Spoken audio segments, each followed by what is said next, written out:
Baik, Assalamualaikum dan salam sejahtera kepada semua murid-murid, khususnya murid tahun 6.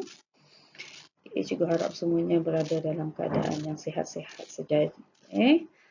Hari ini kita akan cuba berkongsi tentang tajuk kelajuan. Dan dalam tajuk ini akan ada 4. Ada 4 subtopik. Pertama, kita akan lihat apa yang dimaksudkan dengan kelajuan. Kedua, unit kelajuan. Ketiga, hubungan antara kelajuan, jarak dan masa. Dan keempat, bagaimana kita boleh mengira kelajuan. Okay. Baik, pertama sekali kita akan lihat apakah yang dimaksudkan dengan kelajuan. Apa kelajuan ni? Kelajuan ialah ukuran cepat atau lambat sesuatu objek bergerak dari satu tempat ke tempat yang lain. Ini adalah definisi bagi kelajuan. Dan perlu diingat, setiap objek yang bergerak mempunyai kelajuan. Maksudnya kalau dia pegun, pegun ni objek yang tak bergerak. Jadi kalau objek itu tidak bergerak, dia tidak ada kelajuan. Hanya objek yang bergerak mempunyai kelajuan. Baik. Objek yang berbeza, dia akan bergerak pada kelajuan yang berbeza. Contohnya terbang ni, dia bergerak pada kelajuan yang tidak sama dengan pergerakan murid ini. Pergerakan murid ini juga tidak sama dengan pergerakan bola. Maksudnya, objek yang berbeza, dia akan bergerak pada kelajuan yang berbeza. Okey. Perlu juga diingat bahawa objek yang laju, dia akan bergerak lebih cepat. Contohnya monorail ini.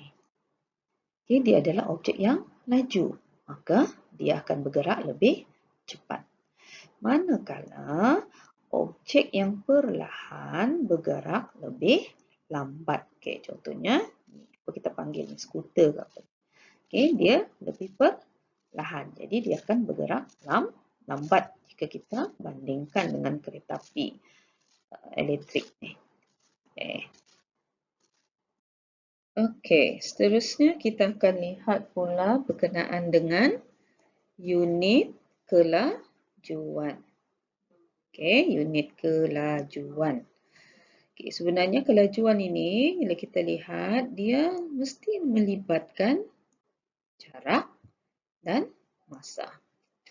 Jadi, oleh sebab dia melibatkan kedua-dua jarak dan masa, maka unit bagi kelajuan ini ialah gabungan kedua-dua unit jarak dan masa. Unit bagi ukuran kelajuan ada 3 yang digunakan. Yang pertama, kita sebut sebagai unit yang pertama ialah sentimeter per saat. Contoh situasi yang kita boleh gunakan unit ukuran ini ialah pergerakan kura-kura, pergerakan siput, guli yang bergolek atas meja. Itu kita boleh guna sentimeter per saat. Unit yang kedua ialah meter per saat. Selalunya larian. Pergerakan tupai. Dan bagi jarak yang lebih jauh, unit kelajuan yang lebih sesuai diguna ialah kilometer per jam. Contohnya kereta lumba, pergerakan kuda dan juga kapal terbang. Ini adalah unit bagi kelajuan. Okey, sekarang kita lihat apakah hubungan antara kelajuan dengan jarak dan juga masa. Lihat di sini, kelajuan mempunyai kaitan dengan jarak yang dilalui dan tempoh masa yang diambil oleh suatu objek bergerak. Objek yang bergerak lebih laju akan bergerak lebih jauh dalam masa yang sama.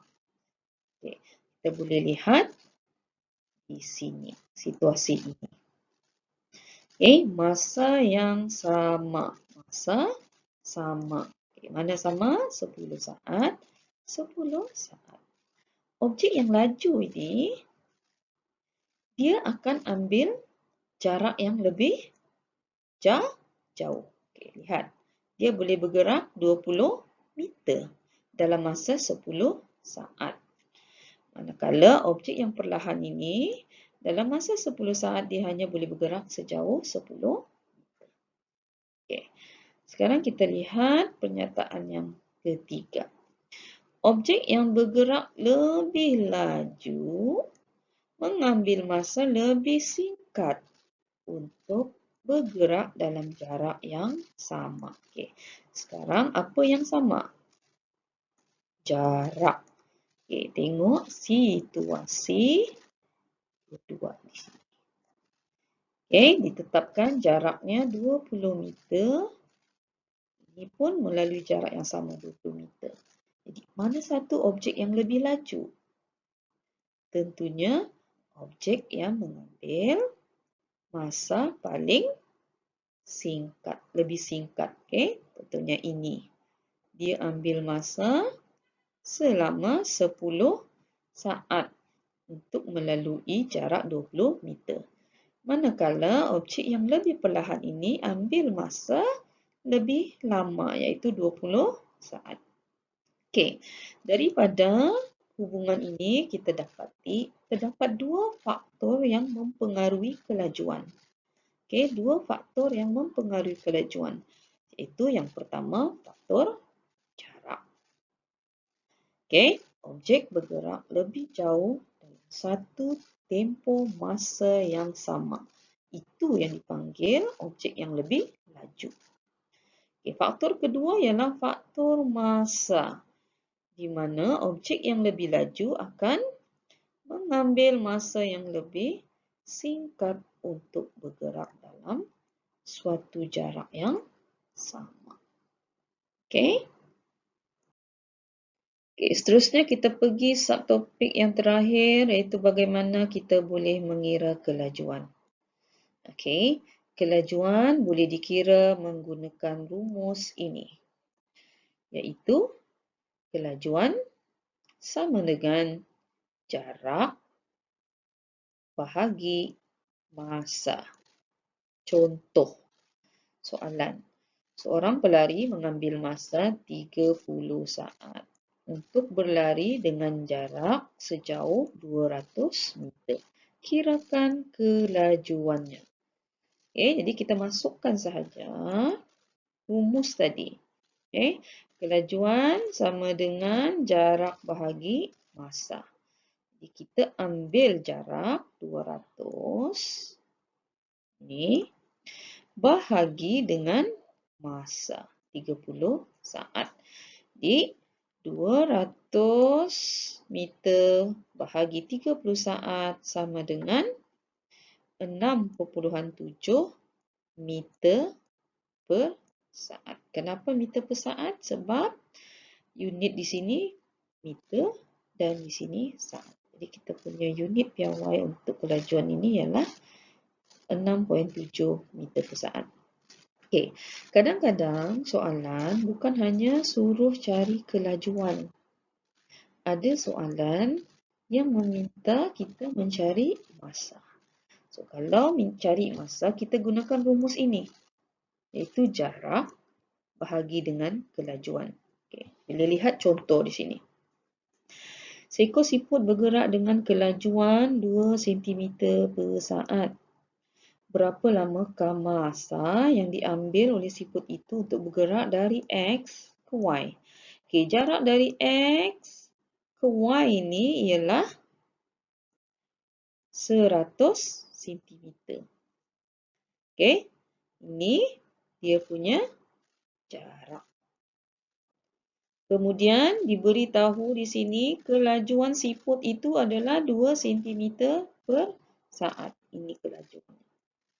Jadi soalan tadi meminta kita untuk mencari masa. Jadi kita masukkan saja 100 cm ni jarak bahagi dengan 2 cm per saat itu kelajuan. Jadi 100 bahagi 2 kita akan dapat 50 saat. Okey, masanya.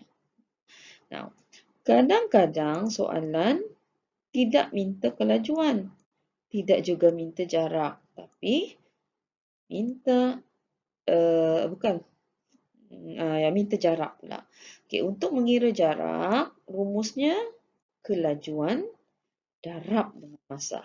Contoh, seorang lelaki berjalan setiap pagi dengan kelajuan yang tetap 0.5 meter per saat selama 1 jam. Kira jarak dia berjalan setiap pagi. Okey, soalan ini minta kita mencari jarak.